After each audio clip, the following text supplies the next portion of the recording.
Yaz girəndən bəri lobiya bişirməmişdik və lobiyanın nübaranlığını elədik. Bugün bişirdim və hazırladığım resepti paylaşım sizlərlə. İlk öncə lobiyanı yuyuram, bu şəkildə doğrayıram. Kərə yağında 2 baş xırda doğranmış soğan və 1 ədəd yaşıl şirin biberi xırda doğrayıb qovururam.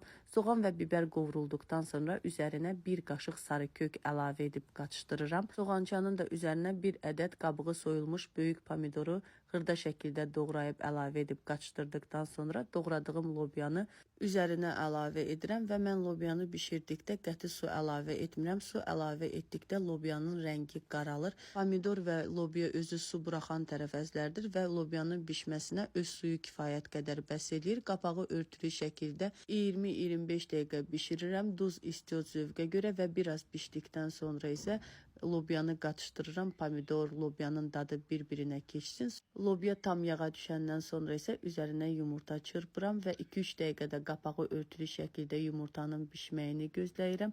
Servis etdikdə də üzərinə xırda şüyüd əlavə edib servis edirəm. Çox ləzzətli alınır. Ümumiyyətlə mənə görə lobiya ilə hazırlanan bütün yeməklər çox dadlı olur.